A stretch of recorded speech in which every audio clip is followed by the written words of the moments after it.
بسم الله الرحمن الرحيم إن الحمد لله نحمده ونستعينه ونستغفره ونستهديه ونتوب إليه ونعوذ بالله من شرور أنفسنا وسيئات أعمالنا من يهده الله فلا مضل له ومن يضلله فلا هادي له أشهد أن لا إله إلا الله وحده لا شريك له وأشهد أن محمدا عبده ورسوله وأصلي وأسلم على النبي المصطفى محمد بن عبد الله الذي بلغ الرسالة وأدى الأمانة ونصح الأمة وجاهد في سبيل الله حق جهاده حتى تركنا على محجة البيضاء ليلها كنهارها لا يزيغ عنها إلا هالك أفضل الصلاة وأتم التسليم وعلى آله وأصحابه ومن سار على نهجه إلى يوم القيامة عباد الله أوصيكم ونفسي بتقوى الله فقد فاز المتقون قال الله تبارك وتعالى في محكم التنزيل يا أيها الذين آمنوا اتقوا الله حق تقاته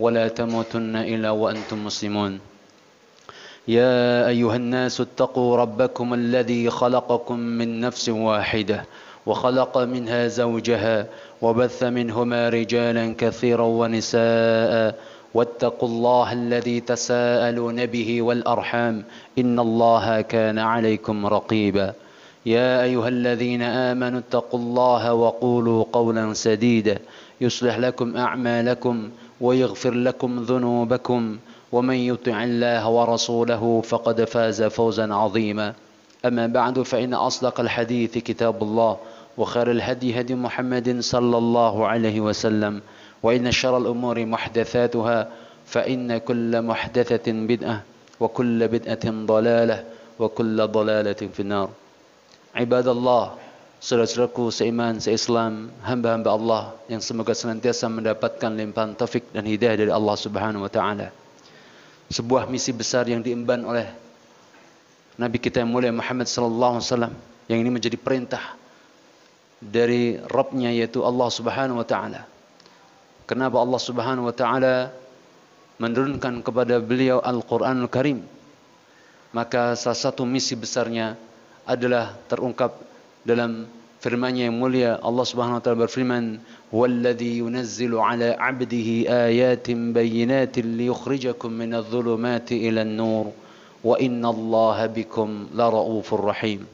Dialah Allah, zat yang telah menurunkan kepada hambanya yaitu Nabi Muhammad ayatin bayyinat, ayat-ayat yang jelas, Al-Qur'anul Karim dan wahyu-wahyu yang Allah Subhanahu wa taala wahyukan kepada beliau. Untuk apa?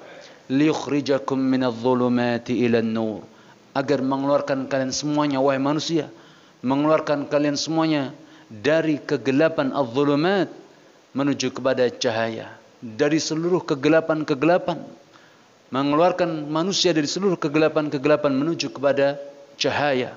Wa innallaha bikum laraufur rahim, dan sesungguhnya Allah SWT maha penyayang dan maha penyantun bagi setiap hambanya, bagi kepada kalian semua wahai manusia.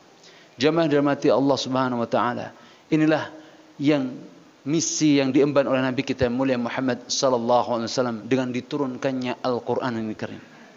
Sebagaimana merujuk pada penjelasan para ulama ahli tafsir, salah satunya di antara tafsir Ibnu Katsir menyebutkan adz-dzulumat, mengeluarkan manusia dari segala macam adz-dzulumat, segala macam bentuk kegelapan-kegelapan. Dan adz-dzulumat ini senantiasa didominasi dengan dua hal. Yang pertama adalah yang bernama al-jahl, dan yang kedua adalah bernama al-kufr.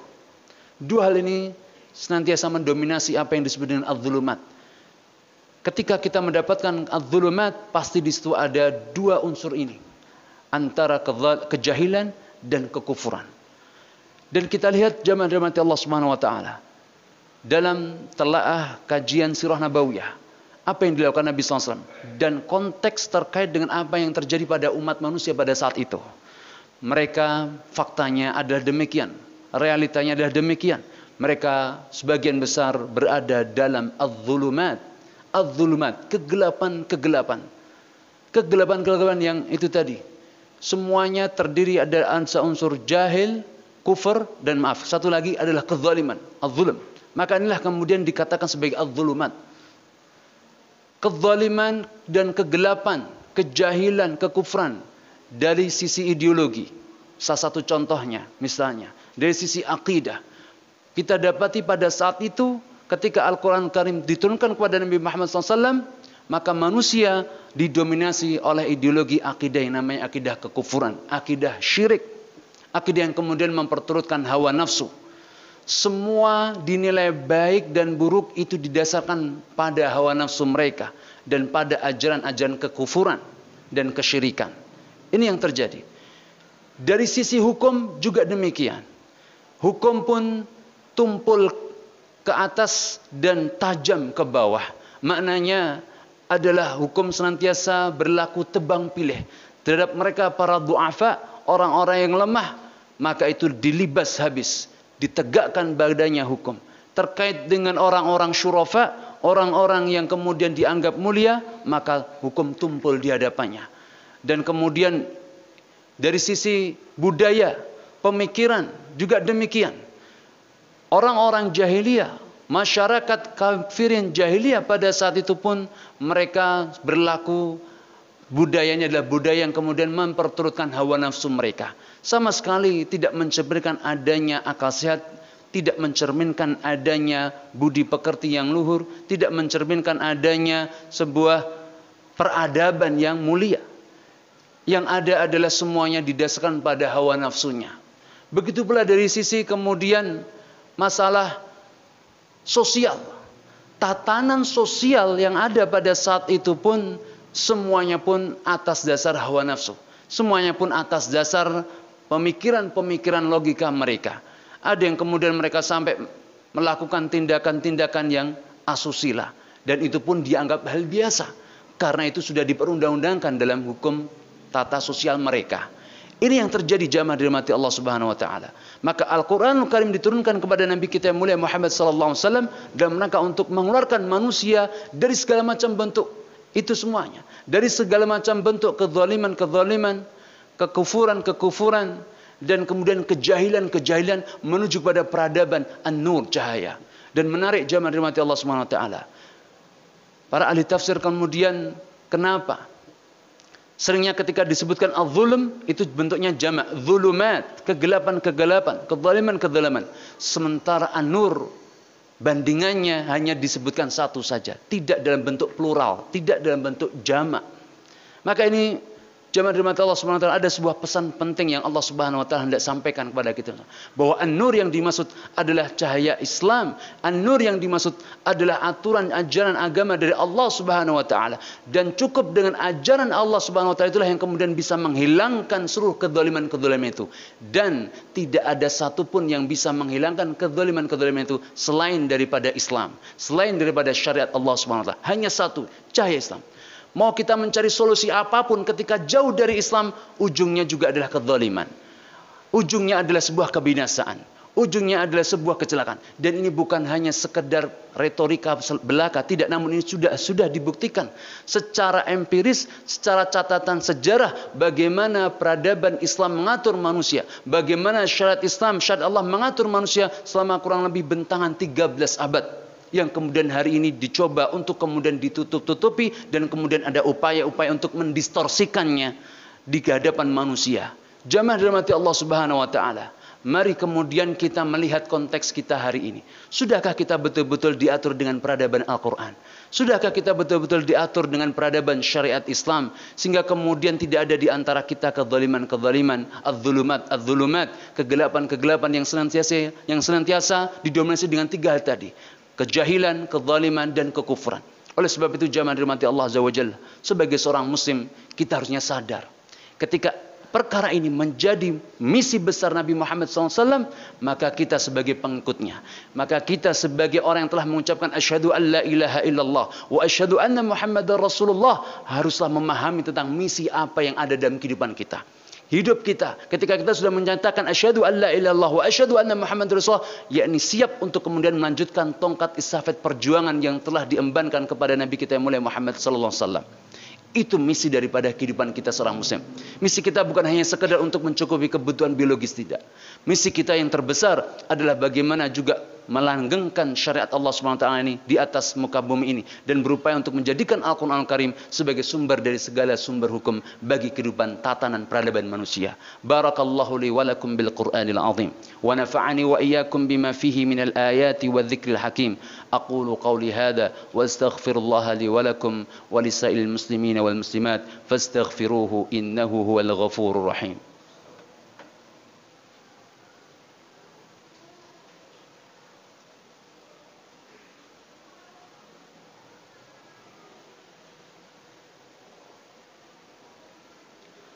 إن الحمد لله حمدا كثيرا طيبا مباركا فيه كما يحب ربنا ويرضاه والصلاة والسلام على رسول الله وعلى آله وأصحابه ومن سار على نهجه إلى يوم القيامة وبعد. عباد الله, saudara-saudaraku seiman dan seislam, mari sejenak kita merenung tentang apa yang terjadi dalam kehidupan kita pada saat sekarang ini. Apakah sudah kita mengemban misi yang tertera dalam surat Al-Hadid yang telah kita bacakan tadi, yang itu menjadi misi yang diembankan oleh Allah kepada Nabi kita yang mulia Muhammad sallallahu alaihi wasallam, yaitu dalam surat Al-Hadid ayat yang ke-9. Maka ini menjadi sebuah renungan besar bagi kita. Ketika kehidupan kita tidak disibukkan dengan misi yang telah Allah embankan, maka sungguh ini menjadi sebuah pertanda keburukan dalam kehidupan kita. Dan berbahagia bagi orang yang kemudian kehidupannya senantiasa terikat dengan misi yang diembankan oleh Allah SWT kepada Nabi kita yang mulia Muhammad SAW ini, maka sungguh beruntunglah dia. Karena hakikatnya dia telah berada masuk dalam barisan orang-orang yang siap memperjuangkan syariat Islam dan berada di barisan Rasulullah Muhammad SAW. Dan itulah hakikat daripada Ahlus Sunnah wal Jamaah. Ahlus Sunnah wal Jamaah bukan hanya sekedar klaim-klaim semata. Namun Ahlus Sunnah wal Jamaah adalah mereka ketika mereka memposisikan dirinya berada dalam barisan di belakang Rasulullah SAW untuk senantiasa menerapkan Al-Quranul Karim sebagai sumber daripada segala sumber hukum dalam kehidupan tatanan peradaban manusia. Sampai kemudian hal itu terwujud atau tidak diserahkan kepada Allah. Namun yang terbesar, yang terpenting dalam kehidupan kita adalah bagaimana kita mencurahkan segenap daya, upaya, pikiran, tenaga kita untuk bersama-sama menegakkan kalimatullah Subhanahu wa ta'ala di atas muka bumi ini. Itu misi besar kita. Jangan pernah kemudian kita terlena hanya dengan perkara-perkara yang sifatnya duniawi. Jangan kemudian kita terforsir habis-habisan hanya dengan perkara-perkara yang sifatnya hanya untuk kepentingan-kepentingan duniawi. Namun kita harus mati-matian, die hard untuk kemudian dalam rangka untuk kepentingan Allah Azza wa Jalla dengan beribadah sungguh-sungguh. Beribadah sungguh-sungguh baik secara keseluruhan, baik secara fardiyah maupun secara jamaah. Ini semua harus dilakukan secara bersamaan. Oleh sebab itu jamaah dirahmati Allah Azza wa Jalla, mengemban misi besar menegakkan syariat Allah ini tidak bisa dilakukan secara sendirian, namun dilakukan secara bersama-sama. Dan itu siapa? Kita. Kitalah kaum muslimin. Kitalah orang yang telah menyatakan asyhadu an la ilaha illallah wa asyhadu anna Muhammad Rasulullah, untuk kemudian turut serta dalam mengemban tugas besar ini. Akhirnya hanya kepada Allah Azza wa Jalla kita memohon dan bermunajat agar Allah SWT senantiasa menganugerahkan kepada kita untuk tetap istiqomah, hidup di atas iman dan Islam, hingga kemudian mati pun di atas iman dan Islam. Amin, Allahumma amin. A'udzu billahi minasyaitonir rajim. Bismillahirrahmanirrahim. Wal 'ashr, innal insana lafi khusr illa alladhina amanu wa 'amilus salihati wa tawasaw bil haqqi wa tawasaw bis sabr.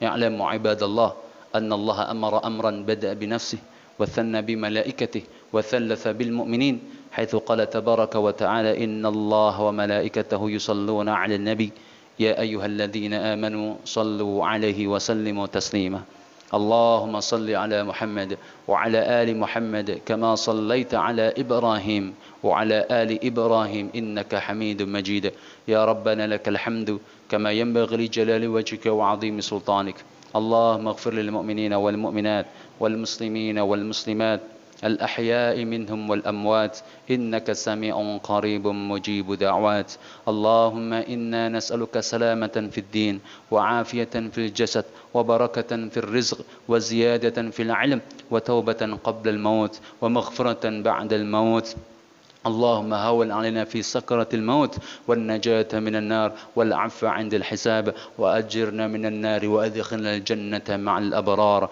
اللهم اجعل الدنيا اللهم أصلح لنا ديننا الذي هو عصمة أمرنا، وأصلح لنا دنيانا التي فيها معاشنا، وأصلح لنا آخرتنا التي إليها معادنا، واجعل الحياة زيادة لنا في كل خير، واجعل الموت راحة لنا من كل شر.